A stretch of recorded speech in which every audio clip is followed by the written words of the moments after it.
Soy orientador social. ¿Alguien me puede decir dónde estoy? Gracias por venir a todas y a todos. Es un acto donde la excusa es la presentación de la segunda edición del libro que me dice la editorial que se ha terminado, lo cual es una hermosa noticia, que presente un libro que ya se ha acabado. Y me gusta sobre todo porque el libro es un libro de combate. El libro es un libro que pretende luchar contra una interpretación de la transición que estoy absolutamente convencido de que va a impedir ahondar la democracia en nuestro país. Es un libro que lucha contra la interpretación de la transición como un hecho histórico pasado al cual no hay que recurrir. Creo que es un profundo error y que España no va a poder ahondar en su democracia, que España no va a poder salir del agujero en el que está en tanto en cuanto no entienda de una manera absolutamente nítida que la diferencia de España, ese Spanish different del que hablaba Fraga, no se basa en ningún otro elemento que no sea la pérdida de lo más hermoso de nuestra historia, que es el antifascismo. Si uno mira la Constitución francesa del 46, la italiana del 48, la Grundgesetz alemana del 49, uno encuentra que lo mejor de esas constituciones tiene que ver con el antifascismo.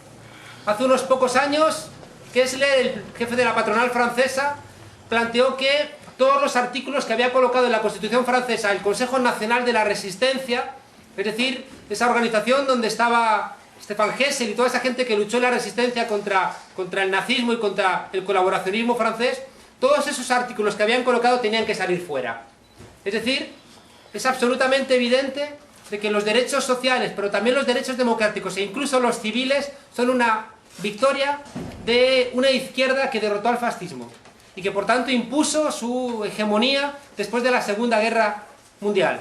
España tenemos el problema de que somos el único país de Europa durante muchos años donde podíamos ser demócratas sin ser antifascistas. El único país de Europa donde un tipo que en Alemania hubiera estado en la cárcel, como Manuel Fraga, aquí nos escribió una constitución. Un tipo que era responsable de haber firmado sentencias de muerte bajo una dictadura. Un tipo responsable de haber justificado asesinatos extrajudiciales. Un tipo que mintió a la prensa presentando como suicidio tras manipular los diarios de Enrique Ruano, asesinado por la policía, para justificar, ya digo, también su muerte como si fuera un suicidio. El tipo que rapó el pelo a las mujeres de los mineros. El tipo que, mientras que decía que la calle era suya, fallecían trabajadores en Vitoria. Esa persona escribió nuestra Constitución. Yo creo que con esos mimbres tenemos que tener una Constitución tocada, dañada, herida.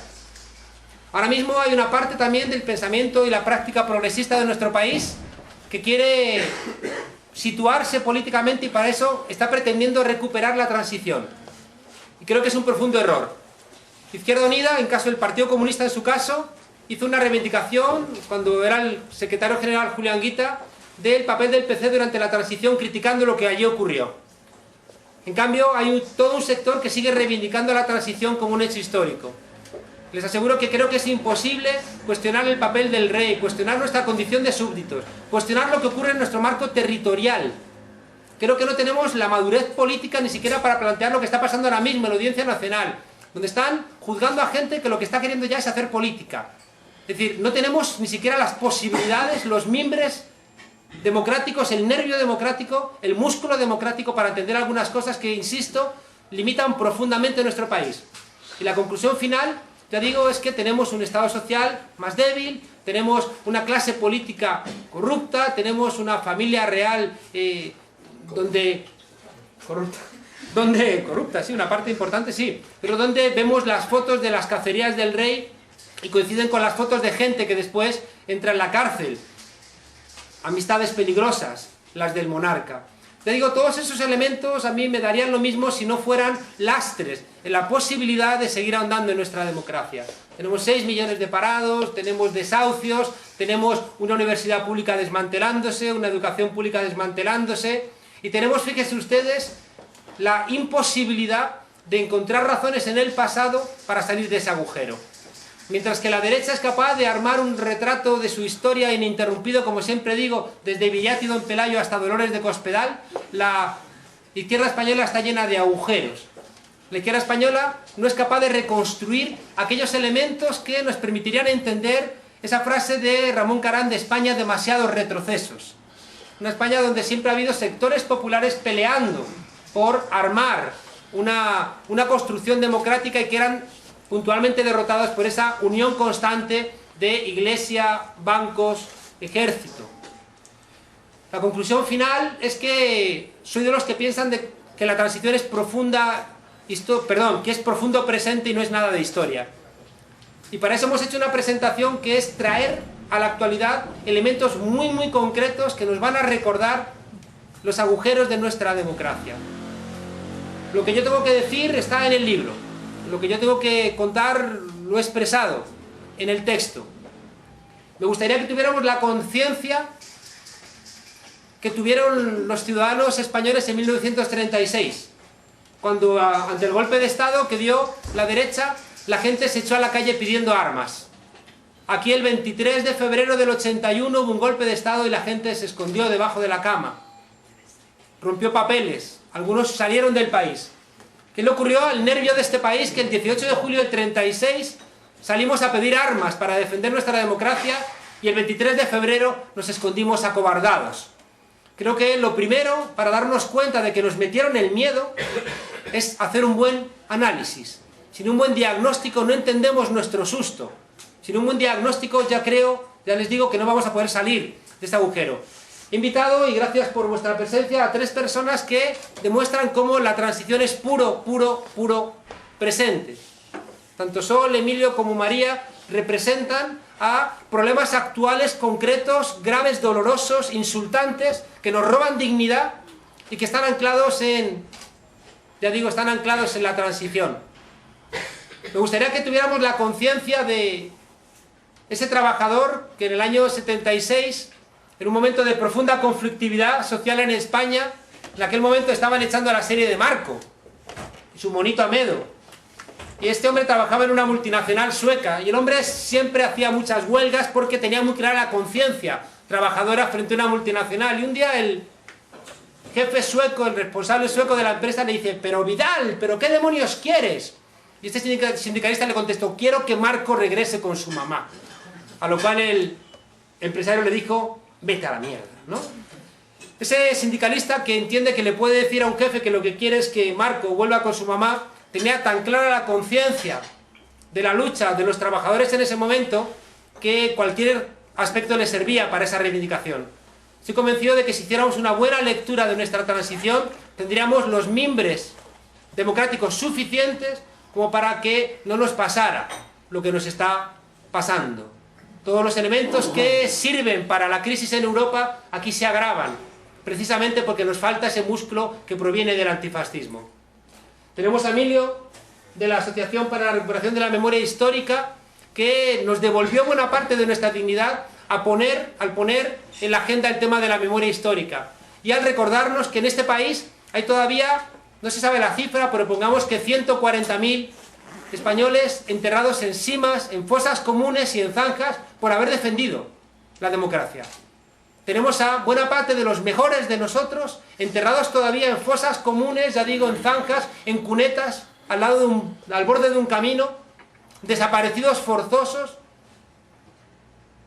en una transición que mucha gente dijo que era ejemplar, donde todo el arco político se equivocó, incluido al que yo tenía por amigo, Marcelino Camacho, cuando en nombre del Partido Comunista dijo en la tribuna del Congreso de los Diputados que con la ley de amnistía quedaban enterrados todos nuestros muertos.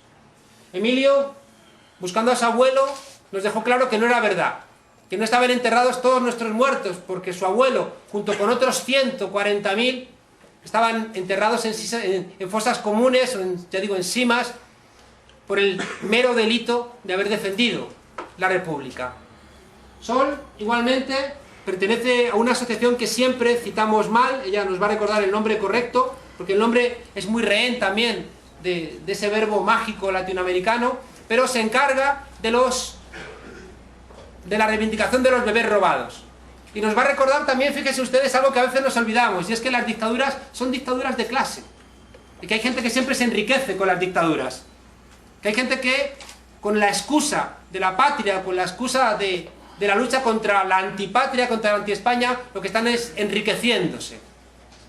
Y parte de ese enriquecimiento tiene que ver esa construcción de que las mujeres de los rojos tenían unos genes malos.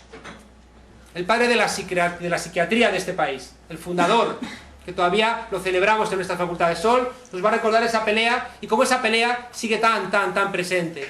Y María nos va a recordar también algo que nos debiera llenar seguramente de vergüenza, pero también de orgullo. Y es que un país que ha decidido dejar de buscar a los culpables en delitos de desaparición forzosa, que son delitos de lesa humanidad, ha tenido que venir la justicia argentina en nombre del en nombre de la justicia universal, a pedir el procesamiento de torturadores, de esa gente que convive con nosotros como si fueran ciudadanos normales. Y María viene a representar a esa querella argentina y esa reivindicación de que nos sumemos. A fin de cuentas, tres, ya digo, ángulos que nos van a contar que quien diga que la transición pertenece a la historia nos está mintiendo. Tres ángulos que creo que nos van a dejar claro que en tanto en cuanto no arreglemos cuentas con nuestro pasado inmediato, vamos a tener dificultades para arreglar cuentas con nuestro presente y con nuestro futuro. Dice Boaventura de Sousa Santos que tenemos que hacer una sociología de las ausencias. Tenemos que buscar aquello que pudo ser y no fue, e intentar analizar esos recorridos que fueron ininterrumpidos, sobre todo porque es la manera de encontrar en el pasado la razón anticipada de nuestra rabia hoy. Hoy necesitamos, cada vez que nos enfademos, mirar hacia atrás y entender que otros se enfadaron antes que nosotros. Cuando los jóvenes del 15M tuvieron que reivindicar a Stefan Hessel en el 15M, por resistente, por desobediente, y esos mismos jóvenes que reclamaban el indignados de Stefan Hessel obligaron a quitar banderas republicanas, eran una muestra evidente de que les habían robado su pasado, de que fueron españoles y españolas, los españoles en este caso sobre todo, que alguna había, que entraron a liberar París con la división Leclerc. Es decir, que eran republicanos españoles que después de perder aquí la guerra siguieron la lucha contra el fascismo en Francia.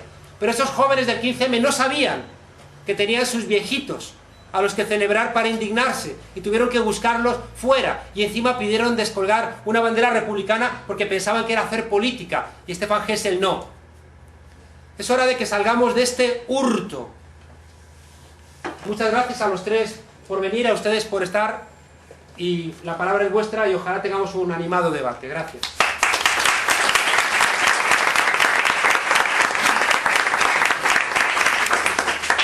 Hola, buenas noches. Yo soy María Argenegui y soy la responsable de comunicación de la querella argentina.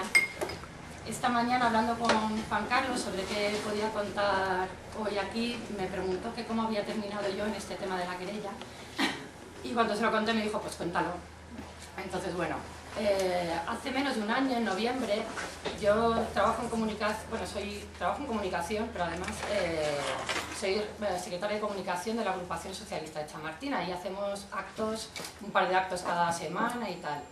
Pues en noviembre del año pasado vinieron dos personas, uno ya está ahí, otro es otro, y a contar que eran represaliados del franquismo, represaliados del tardofranquismo, y hablaron de cómo fue esa última etapa del franquismo, que llamar aquello dicta blanda es un lavado de cara de algo que en ningún caso fue una dicta blanda.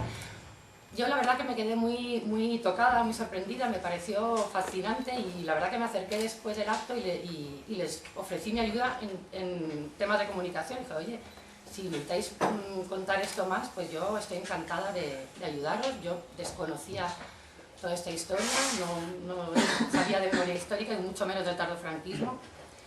Y nada, y cuando me acerqué ahí a hablar con ellos un día, a sus reuniones, me di cuenta que en realidad ellos están metidos en una cosa muchísimo más grande que simplemente dar charlas en asociaciones de vecinos sobre la memoria histórica del tardofranquismo, sino que estaban llevando algo así como un juicio a nivel internacional de los crímenes del franquismo, y eso es la querella argentina. Así que en marzo, que fue cuando yo ya me incorporé, digamos, al tema de la querella argentina, empecé a aprender mucho más un montón de cosas de las cuales yo no tenía ni idea. Yo soy hija de eso que llamaba Juan Carlos, ¿no? De todos los dos bandos han sido iguales, todos mataron, todos fueron malos, la guerra civil fue inevitable. Bueno, uno crece con esas ideas. Tampoco nunca me había nadie puesto, ¿no?, en la situación de tener que cuestionarme porque si eso era verdad o no era verdad. Yo lo di por bueno y ya está, y hasta que no me encontré con esta historia no me empecé a cuestionar si todas estas historias realmente eran así. Poco después hicimos nuestra primera rueda de prensa con el abogado, que es Carlos Eslepoy, que venía de Argentina y que es el abogado también que consiguió la primera orden internacional de detención de Pinochet. Entonces, para hacer esa convocatoria yo estuve llamando a cientos de medios de comunicación y contándoles la historia y tal. Y al principio parecía que había cierta confusión, ¿no? Era como, pero si las víctimas son de Argentina. No, las víctimas son españolas. Bueno, pues los acusados son de Argentina. No, los acusados también son españoles. ¿Dónde se cometieron esos crímenes? En España. Y entonces, ¿por qué se están juzgando en Argentina? Pues por el principio de justicia universal. Pero claro, cuando tú te pones a pensar en por qué es eso, te das cuenta que algo debe fallar en el sistema, algo falla en esta democracia que tenemos, cuando cientos, miles de personas tienen que buscar justicia en un país que no es el suyo. ¿Qué pasa? Y cuando te pones a buscar y te pones a investigar, te das cuenta que todo empieza, digamos, se fija así durante la transición y los acuerdos que se hicieron en la transición. Y también cuando estás inmerso en esta historia te das cuenta que efectivamente muchos de los problemas que tenemos hoy en día son el resultado de cómo se pactó esta democracia que ahora tenemos hace 37 años. El cómo se pactó entonces hace que hoy en día, pues eso, Fabra gane 7 loterías y no pasa nada, unos hacen financiación ilegal, ganan elecciones y no pasa nada, el presidente del Congreso miente y no pasa nada. ¿Qué pasa en este país que nunca pasa nada, no? Y realmente es esa impunidad. Hay una cultura de impunidad donde los que han hecho cosas terribles, lo único que dicen es: no miréis atrás, no habráis heridas. Pero ¿de quiénes son esas heridas? Las tuyas no son. Le están pidiendo a la gente que tiene heridas que las cierre. Entonces, bueno, y con la querella argentina me ha vuelto a pasar lo mismo hablando con los corresponsales internacionales. Todos no entienden qué pasa y cuando se lo intento explicar, una vez más, me topo con la transición. Al final no queda más remedio que hablar de la transición cuando hablamos de todos estos casos, de por qué hay cientos de personas reunidas, coordinadas, como estamos aquí ahora. Por primera vez en la historia hay un juicio abierto contra el franquismo que está avanzando. Es la primera vez, la orden de detención de Billy el Niño, imagino que estaréis al tanto, es lo más cerca que se ha estado jamás de juzgar el franquismo y juzgar esos crímenes. Y nada, eso es lo que hacemos en la querella argentina, eso es mi trabajo, y espero que a más gente se le abran los ojos, porque gente como yo estaría deseando saber la verdad, pero no he podido saberla hasta que no me he tropezado con ella. Y nada, eso era todo. Muchas gracias.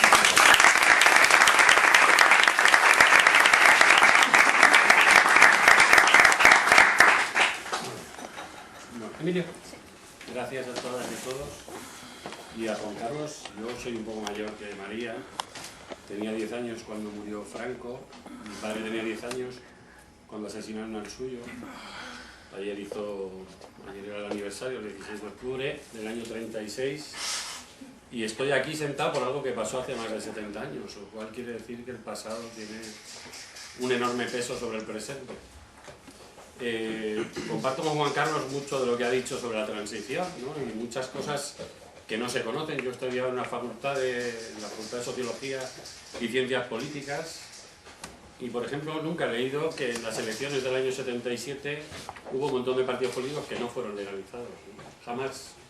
Un hecho que de alguna manera está definiendo una transición pactada, estrecha y restringida y sesgada, donde se secuestró el debate de la figura de la monarquía o la república, donde la amnistía estaba pactada en los pasillos Y prácticamente en este país no hay literatura sobre ese tema. Si uno se mete en internet no va a encontrar un artículo o dos de tipos que hayan investigado eso, pero a mí nadie en esa facultad me contó algo que tanto tiene que ver con la sociología política, que es lo que yo he estudiado.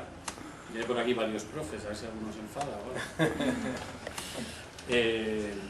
Eso forma parte de un diseño, ¿no? Que precisamente yo creo que es lo que funciona o opera como una especie de culpa, ¿no? Por la que quizás en ese hecho nace el mito de la transición, ¿no? El idealizar algo que no tenía nada de ideal. La ley de amnistía, cuando se aprobó en octubre del 77, pues sacó 89 presos políticos a la calle. Prácticamente todos habían salido. Y las cosas con las que se justifica que se aprobara eran medidas políticas que se podían haber tomado. Pensiones a trabajadores que habían sido por razones políticas expulsados de sus empresas, o a viudas que habían sido de gente asesinada por la dictadura, pero todo eso envolvió un artículo, el artículo 2F, que precisamente es contra el que se choca constantemente alguien que vaya a denunciar un crimen de la dictadura, que dice que quedan incluidos en esa amnistía los funcionarios y agentes del orden público que han cometido delitos contra las personas. Habla de cualquier delito. Podemos decir que habla incluso de un delito de lesa humanidad. Lo deja en genérico, y esa amnistía fue votada parlamentariamente, como lo ha explicado, por la izquierda, algo que a mí me cuesta entender, ¿no? Porque ya había habido muchos indultos, incluso en el Parlamento había varios diputados que habían sido presos políticos y se habían podido presentar a las elecciones, pero faltaban fuerzas, por ejemplo, como Izquierda Republicana, que no fue legalizada hasta después de las elecciones, o bueno, pues un montón de partidos a la izquierda del PP que no pudieron presentarse a las elecciones, a los que les suspendieron actos. Creo que casi todos hicieron Alcobendas un mitin en esa campaña protestando, y eso sale, por ejemplo, Televisión Española acaba de reponer el documental de Victoria Prego y cuenta de ese mitin, y luego cuando son las elecciones dice literalmente: y entonces todas las ideas llegaron al Parlamento, ¿no? Entonces todo eso forma parte de un cuento, ¿no? Un cuento que ha sido muy útil para mucha gente. Yo entiendo que un académico de mi facultad, cuando viajaba a una universidad extranjera, llegaba con la cara lavada, ¿no? Porque iba de un país donde eso se había resuelto sin sangre, a pesar de que hubo 600 muertos entre el 76 y el 81, pero llegaba con una cara limpia. Un político, ¿no? Por ejemplo, es muy curioso ver en el archivo de la agencia EFE, que está accesible por internet, el desfile de políticos españoles que pasaron por casa de Dolores Rivas en México, la viuda de Manuel Azaña. Primero fue el rey, unos días antes del referéndum constitucional, hicieron un trabajo de presión sobre esa mujer bestial porque quería esa foto para representar que era el rey que estaba reconciliando a las dos Españas, cuando había una España que conservaba todos sus privilegios y otra que estaba muerta de miedo y enterrada en las cunetas, una España que nunca ha enterrado su ira y otra que ha conservado su miedo. Quiero decir, era una situación que no tenía nada que ver con esa imagen, ¿no? Entonces, si uno se mete en el archivo de la agencia EFE, que yo os lo recomiendo, y empieza a buscar esas fotos, encuentras a Calvo Sotelo, que fue presidente un año y medio en México con Dolores Rivas, a Felipe González en México con Dolores Rivas. Cuando Aznar fue presidente ya no vivía Dolores Rivas, pero recibió el archivo de Cernuda con Esperanza Aguirre. O yo he visto a Aznar partiéndose de la risa en Moscú con los niños de la guerra, ¿no? Aquí jamás se acercaría a un niño de la guerra, porque es una casta intocable todavía, ¿no? Entonces, todos los presidentes, Zapatero fue a Mauthausen en mayo del 2005 a celebrar los 60 años de su liberación, pero jamás podía haber estado aquí en uno de los muchos campos de concentración franquistas, en algunos de los cuales murió muchísima gente, que fueron extremadamente violentos, pero siempre han estado fuera interpretando una función, una representación de que todo estaba arreglado dentro, ¿no? Incluso a mí me ha pasado a veces, pues en la Universidad de Coimbra, que tiene un centro, digamos, crítico y avanzado de ciencias sociales, que cuando fui a contar lo que estábamos haciendo con las fosas, me miraban los que estaban allí como un marciano, ¿no? Yo decía, bueno, es que han conquistado con una gran operación de marketing ese relato, ¿no? Que de lo que estamos hablando aquí es de hacer un ajuste de cuentos, por lo menos en este libro, ¿no? y eso ha funcionado y ha operado en beneficio de muchísima gente. Hemos ido viendo, hablaba del tema de Gesell, cómo se moría Sabino Fernández Campo, jefe de la Casa Real, alférez de Falange en el año 36, que hacía lo que hacían los alféreces de Falange entonces, y se ha muerto con una página del País que dice España entierra a un demócrata, ¿no? Mientras hay miles y miles de presos políticos de los que la clase política de este país se ha olvidado, toda prácticamente la que está en el Parlamento durante muchos años, y se han muerto absolutamente ignorados porque se consideró que políticamente eran un estorbo para hacer ese tránsito, ¿no? Entendiendo que incluso la palabra transición también encierra una trampa, porque está negando que hubo otro periodo democrático antes, ¿no? Hasta ellos con el lenguaje no era una recuperación de la democracia, era como si por primera vez este país caminara hacia unas elecciones. Tampoco nadie me contó en mi facultad que en el Hotel Convención de Madrid, el 4 de diciembre de 1978, se reunieron un montón de gente que trabajaba en temas de derechos humanos para promover un tribunal cívico internacional contra los crímenes del franquismo, y que hicieron una gran labor de difusión por toda Europa, y que en esa primera reunión acabaron todos en la cárcel. O sea, pero hicieron un trabajo, hicieron exhumaciones en Navarra, o sea, estaban haciendo un intento por hacer otra cosa, ¿no? Cuando precisamente el relato de la transición, que opera como el relato del gobierno del PP contra la crisis, es que no se podía hacer otra cosa. Pues hombre, otras cosas se podían hacer. Uno puede votar una ley de amnistía, se puede abstener, o quiero decir, tiene otras opciones.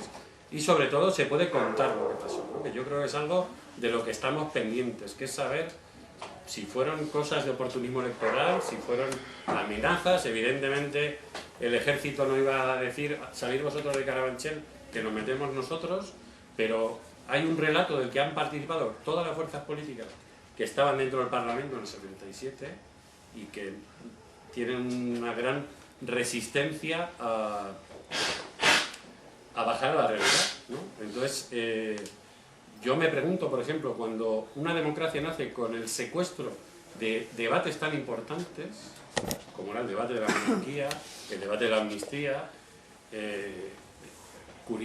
curiosidades, entre comillas. El PSOE gana las elecciones en octubre del 82 y el Senado español, al mes y medio, hace una comisión sobre los desaparecidos en Chile y Argentina.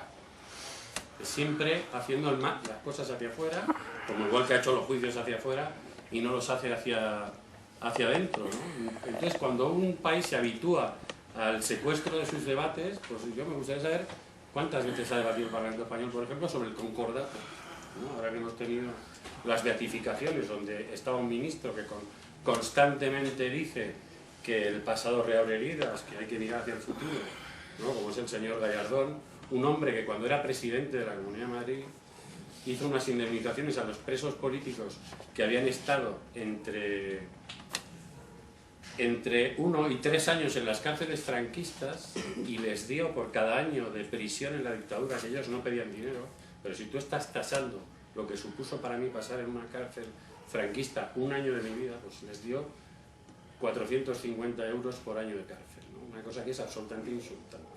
O sea, y ahí hubo una pequeña rebelión de expresos porque era un escupitajo político a la cara, ¿no? Gente que debería estar, bueno, que son los padres de esta democracia y no los que he visto yo en todas las fotos desde que soy pequeño, por decirlo así.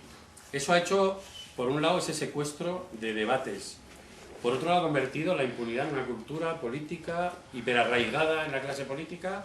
Si los crímenes de la dictadura, y hablamos de los desaparecidos, hablamos de los bebés robados, hablamos de que en el IBEX 35 hay 5 empresas que iniciaron su fortuna usando esclavos políticos, hablaron, que está a punto de salir un documental en la TV3, de que cuando España, y está celebrando ahora su 50 aniversario, compra las primeras vacunas de la poliomielitis, son solo para los hijos de los fascistas y no para los hijos de los rojos, y buena parte de los poliomielíticos que hay en este país son hijos de republicanos que viven en un apartheid, que no era otra cosa, o tienes derecho a vivir o a emigrar y mandar el dinero aquí para levantarle la economía al plan de estabilización franquista. Hablamos de un montón de cosas muy graves, ¿no? Pues si hacer eso no tiene ninguna consecuencia, todo lo que pase debajo de eso, pues lo estamos viviendo cada día, ¿no? Y luego está el hecho de que la ignorancia se ha convertido en una política de Estado, ¿no? Y eso, en el caso del 15M, para mí era muy curioso. Yo he recogido algunos artículos que yo considero con un discurso relativamente narcisista, pero por desconocimiento, o sea, por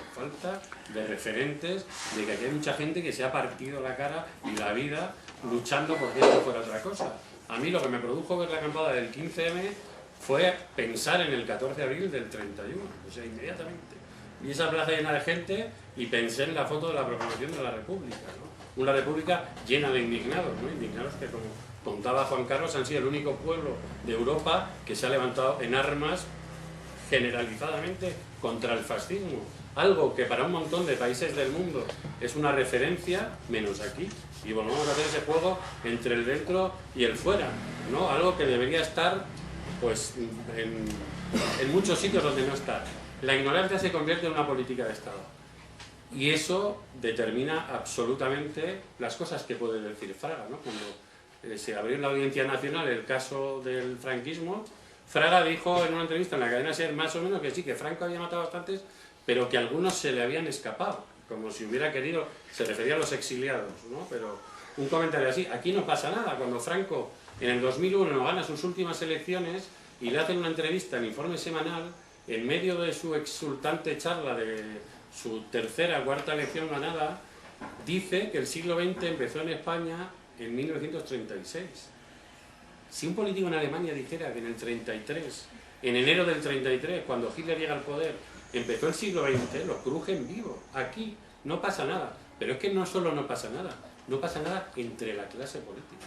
Aquí el señor Aznar, cuando se fue de vacaciones en el 2003, y en una rueda de prensa le preguntan qué libro se va a leer ese verano, y dice una novela de Paul Auster, el surgimiento del pensamiento antiamericano de Jean-François Revel y los mitos de la guerra civil de Pío Moa, aquí nadie se escandaliza. Y es un tipo que está asumiendo públicamente, un presidente del gobierno que está asumiendo públicamente la lectura fascista de qué fue la guerra civil. Y no pasa nada, pero no pasa nada, me refiero, no pasa nada en el Parlamento, o nadie le pide responsabilidades, ¿no? Y de ahí hemos llegado a que hace unos meses quedé yo, que he parcado ahora aquí en Antón Martín, con una amiga al lado de la estatua del abrazo, dedicada a los 5 abogados asesinados laboralistas en Atocha, ¿no? Y mi amiga llegó tarde, como Juan Carlos hoy. Y entonces estuve esperando un rato y me quedé asustado. La gente joven que salía del metro decía que quedaba junto a la estatua de los borrachos. Que son unos tíos que están ahí abrazados. Y a mí me parece espeluznante. La estatua de los borrachos. La estatua de los borrachos. Me parece espeluznante. ¿Qué gente se ha educado en este país? Que no sabe, o sea, que habla así de desenfadadamente de algo que debería ser una referencia para alguien que valore la democracia, ¿no? Que es que esa gente, hablábamos de Billy el Niño, pues ahí estuvo Billy el Niño, que formaba parte de un ataque a que esto no fuera hacia ningún sitio. Y eso forma parte de la política de ignorancia que ha sido una cuestión de Estado, decidida en el Estado, que la gente no tenga nada que estudiar.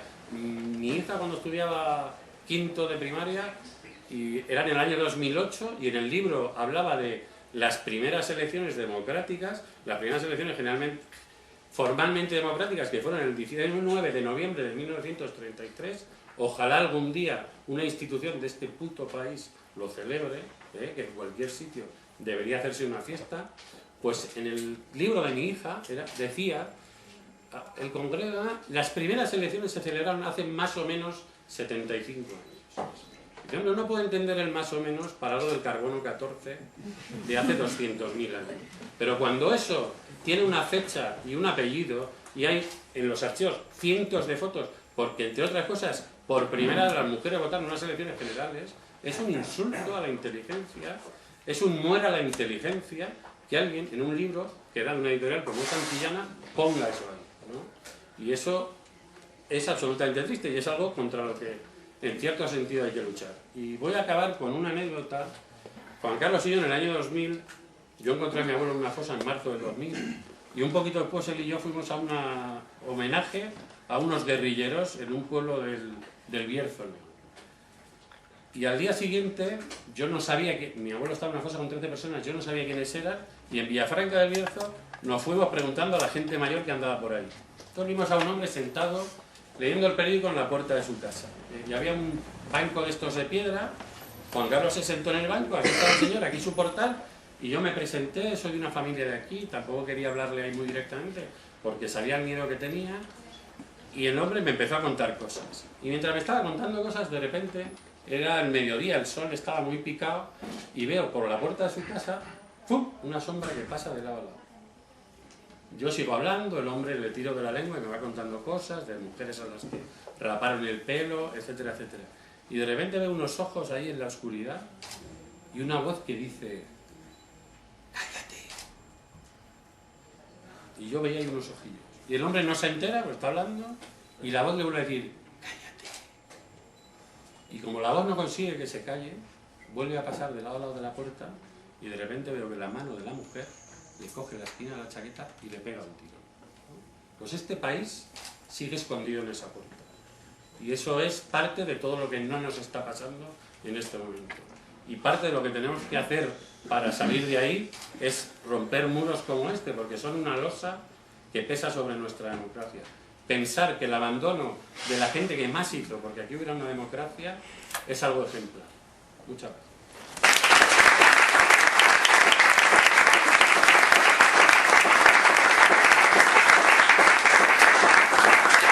Recuerdo que en aquella ocasión la señora dijo: nos va a volver a pasar algo. Nos va a volver a pasar algo. Tenía el miedo muy metido. Bueno, como bien dice Emilio, queda muy claro que qué curiosa esa transición tan perfecta, que después no nos hace a nosotros demócratas tan perfectos como para poder cambiar la Constitución. Siempre nos dicen que la transición fue maravillosa, en cambio no parece haber generado en nosotros la capacidad suficiente como para tener la madurez política de cambiar nuestra Constitución, lo cual demuestra que es mentira. Y que, fíjense, una de las cosas que hemos pretendido contar en el libro es que, sobre todo, tenemos mucho problema con el relato de la transición. Es decir, un relato que oculta lo mejor de aquel esfuerzo, las luchas de las personas que más ofrecieron para transformar nuestro país y para acabar con el franquismo, y que en ese relato embellecido desaparecen. Y que al final ese relato, como bien planteaba Emilio, convence también afuera. Hace muy pocos meses el Parlamento Europeo negó una muestra de una fosa común. Es inimaginable que el Parlamento Europeo se negase a hacer una exposición sobre judíos asesinados por los nazis. Es absolutamente imposible imaginar que el Parlamento Europeo se atreviera a cualquier víctima del fascismo negarle el privilegio, negarle el orgullo de que la representación soberana de toda Europa los homenajeara. En cambio, a los asesinados republicanos españoles, el Parlamento Europeo, comprando ese relato, se lo negó. Para también terminar con ese relato tenemos a Sol, que va a terminar de contarnos que aquellas personas que se han sentido dignas con esta transición, pues o tienen el corazón muy endurecido o son muy sinvergüenzas. Gracias, Sol, y adelante. Gracias. Sí, me llamo Sol. En realidad mi nombre es Soledad, pero a mí me gusta decir que Sol es mi nombre de guerra, porque, bueno, parece que demuestra cierta luz que se necesita, ¿no?, ante la oscuridad que muchas veces tenemos alrededor. Soy la presidenta de una asociación que todo el mundo cita mal. La asociación se llama Todos los niños robados son también mis niños. Y ese nombre lo pusimos por una idea de sensibilización social que pensábamos que se necesitaba aquí. ¿Por qué motivo? Bueno, pues porque yo puedo ser víctima porque me robaron a mi hermano mellizo, pero todos ustedes son afectados por ese robo, por los miles de robos y por los miles de desapariciones de los niños que se produjeron, no solamente en la dictadura. Vamos a ver que también después de la dictadura también se siguieron robando bebés. Bueno, muchas gracias, Juan Carlos, por invitarme. Cuando Juan Carlos me dijo que si quería venir a la presentación de su libro, yo reconozco que en aquel momento no había leído tu libro. Y entonces dije, bueno, pero sí sabía de lo que iba, ¿no? Y bueno, pues un libro que es un análisis, reflexión política sobre una etapa, de una época en España y de los factores, ¿no?, que condujeron a esa etapa y que nos han conducido también al panorama actual. ¿Qué lugar tienen los bebés robados aquí? Bueno, pues tiene su lugar, claro que lo tiene. Y además creo que el libro de Juan Carlos es uno de los pocos donde se ubica esta situación de la desaparición de bebés dentro de una situación más generalizada. Muy pocos autores, cuando hablan de la situación del país, de la situación económica, política, cultural, ideológica, muy pocos hablan de esta situación, de esta desaparición de bebés como lo que es, como parte de una enorme barbarie que se produjo en un momento determinado de nuestra historia, un momento determinado que fue larguísimo, que se prolongó durante décadas. Lo que ocurre es que ¿por qué esto no se suele contar en libros de este tipo? Bueno, pues porque hay libros que hablan del robo de bebés, libros especializados, muy pocos con la calidad suficiente como para aconsejar su lectura. Pero bueno, hay que ver que la desaparición de bebés en España no se suele considerar como parte de este gran espectro de atrocidades que se cometieron aquí. Se suelen considerar pues, los delitos económicos, fruto de la avaricia o de la locura de una monja o de determinados médicos, es decir, delitos aislados, delitos familiares, cuando realmente, bueno, lo que sabemos es que no se pudieron producir, lo que se produjo una cantidad tan grande de casos y durante tanto tiempo, si no se ubica dentro de la enorme impunidad que existió durante el franquismo. Y no únicamente durante el franquismo, porque más allá del 15 de junio del 77, esa impunidad continuó. Y estos delitos se siguieron produciendo. Y no solamente estos delitos, sino aquí también hemos hablado de esas muertes que se produjeron en esos años después de las elecciones.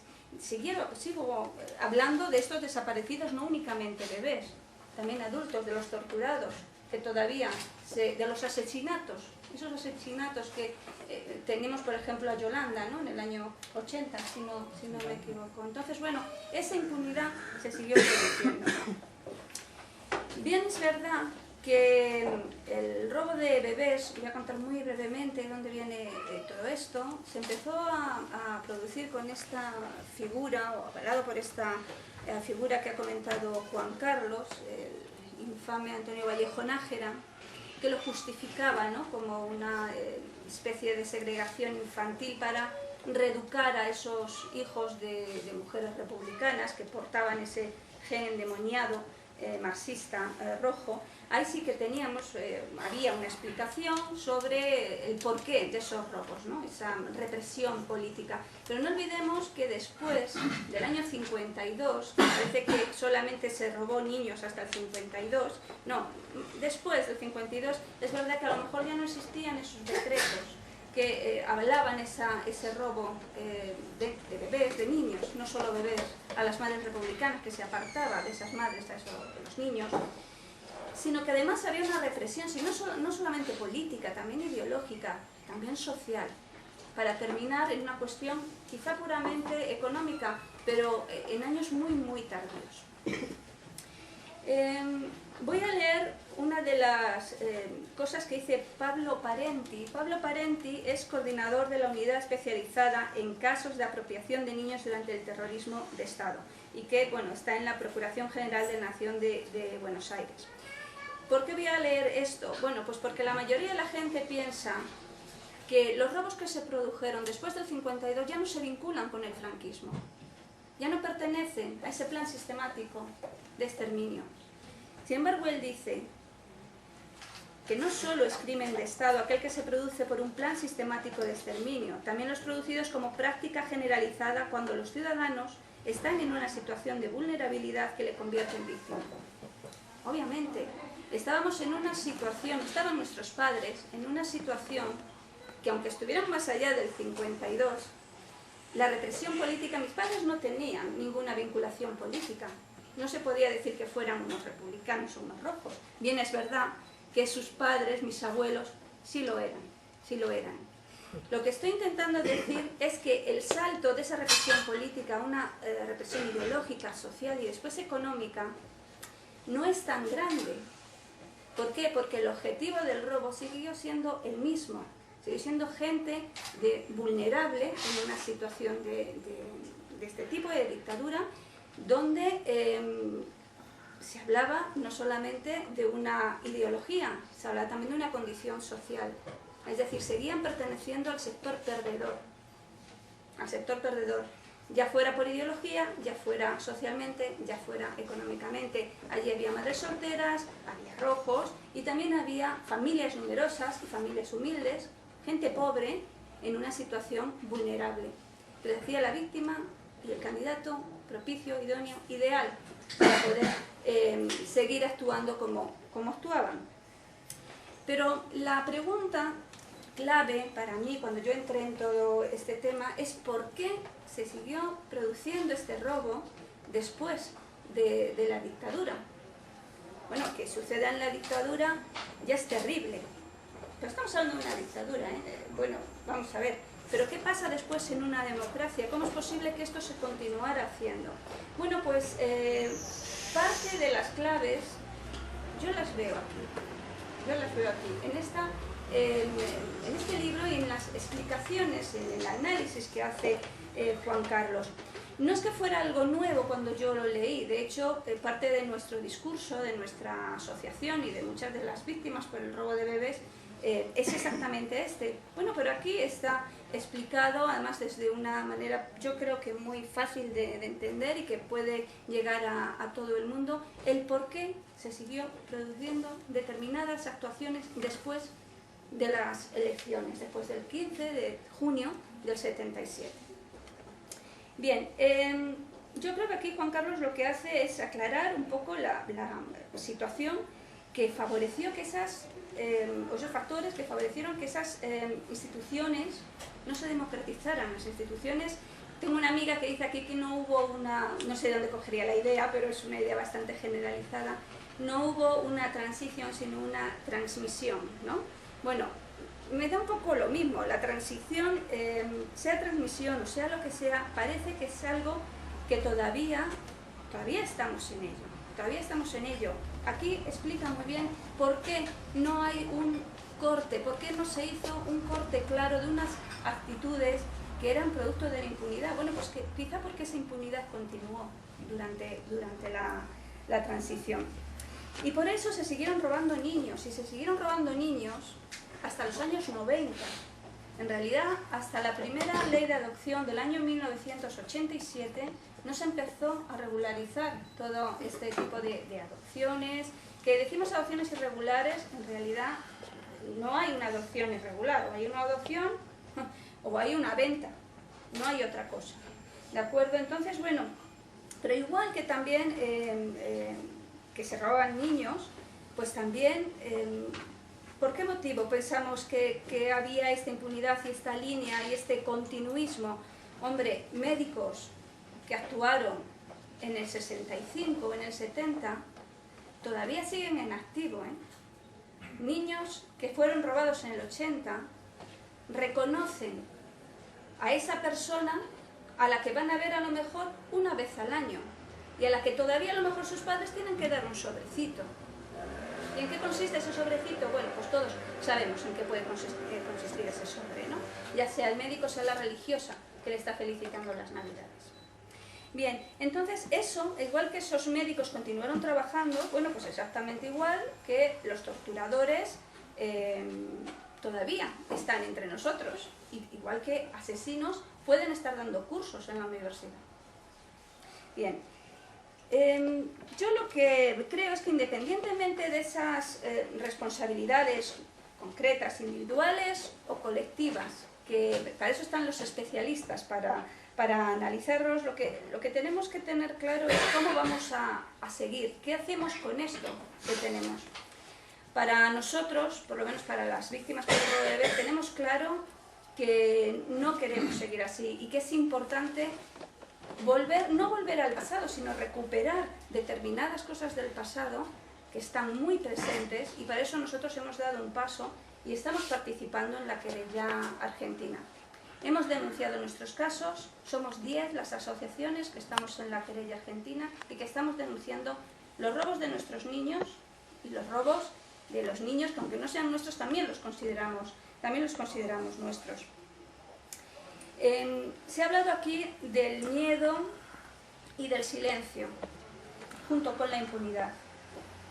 Bien, efectivamente yo creo que nuestros abuelos y que nuestros padres sabían mucho del miedo y sabían mucho del silencio.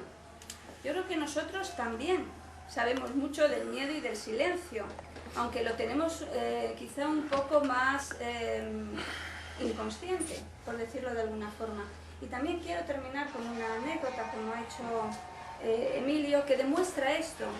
Yo soy una persona que tiene una trayectoria, si no de una militancia absolutamente activa, sí concienciada con determinados aspectos, con una ideología clara y ahora desde luego con una militancia sí que muy activa dentro de la Coordinadora Estatal de Apoyo a la Querella Argentina. Pero no puedo olvidar algo que me sucedió con mi hija. Cuando mi hija ahora tiene 17 años, cuando tenía 7 añitos, me preguntó sobre Franco.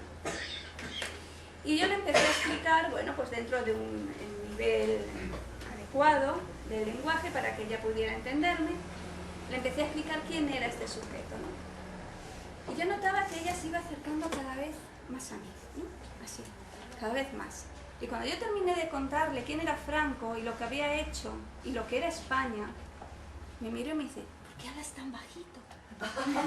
Entonces, claro, eso es lo que demuestra que a mí me pasa y que nos pasa a todos, que nos sigue pasando. Entonces, ¿cuál es el consuelo? ¿Cuál es la esperanza? Yo también soy muy optimista, ¿no? Lo que nos queda por lo menos es el optimismo. Es que mi hija, cuando hable de Franco, y ahora habla de Franco, y es una mujer estupenda y también activista, ya no habla en voz baja, ya no. Ahora habla en alto, es mi hermano, el tío de mi hija, lo sabe perfectamente, habla muy alto y habla de ello sin complejos, y sin miedos, y sin silencio. Entonces yo creo que, ese es el camino, es a partir de ahora actuar de esa manera. Muchísimas gracias.